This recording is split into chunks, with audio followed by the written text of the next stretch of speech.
I'm a happy girl because I'm in dog heaven on this week's episode. Global Rescuers.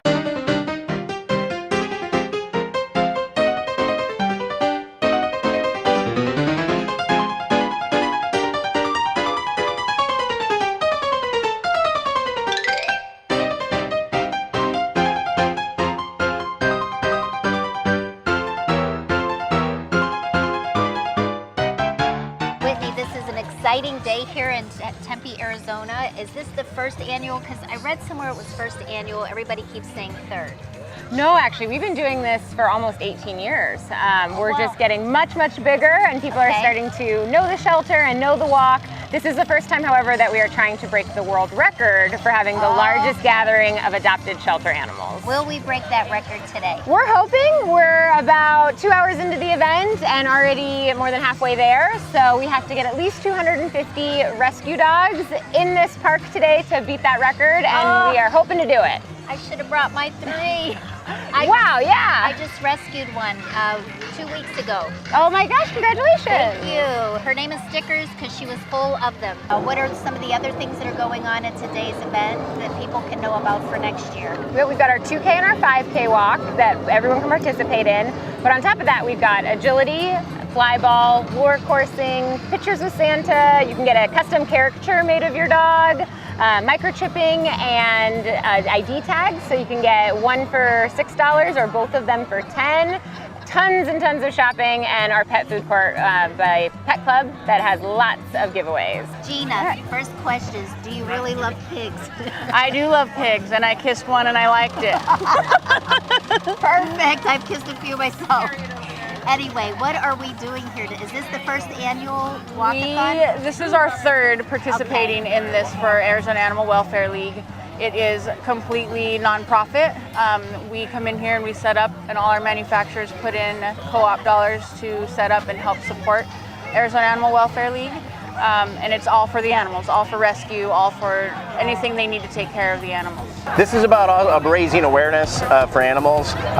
It's to support, obviously, raise money for this organization to keep doing what they're doing. But it is all about the animals, and what I'm here for is the nutritional part. Keeping animals healthy. I always tell people it's a great time to be a pet. There's a lot of natural foods. I'm here because natural balance is a big part of what Pet Club does. They have 52 locations here in Arizona, but we're a prime supporter of them, and they sell a lot of our dog food.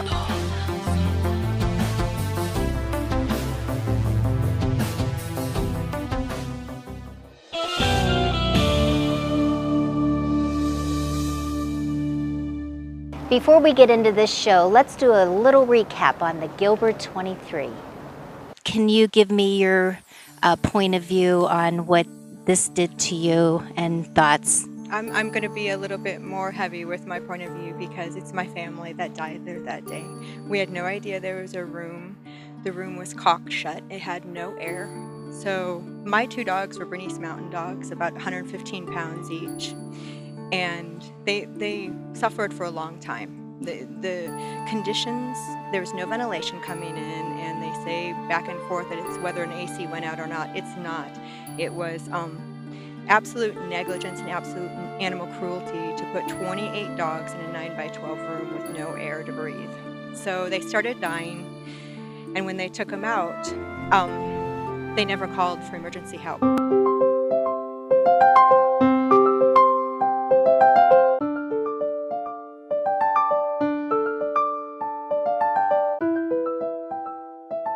You get up early, you're down here at downtown in front of the courthouse, and this has nothing to do with you. I think that's utterly amazing.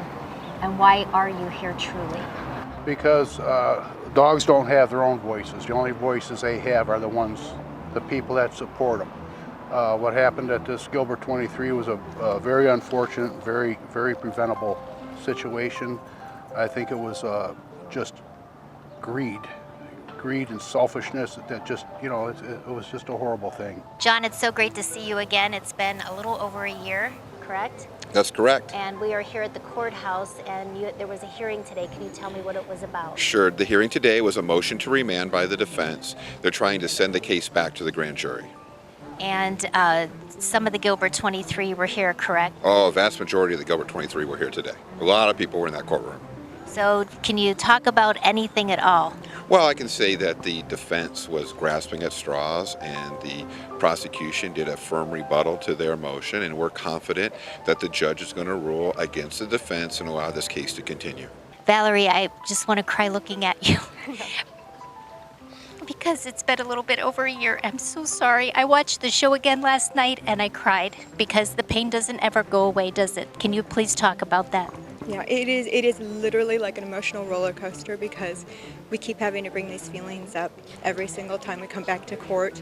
Every time you tell someone the story, which we don't want to die because we're not going to stand for animal cruelty. And you just are constantly in this emotional roller coaster where you go home and cry at night. Right. Because you know. And I'm so sorry, but you had two beautiful dogs, and I want everybody to know that they were two Bernese Mountain Dogs.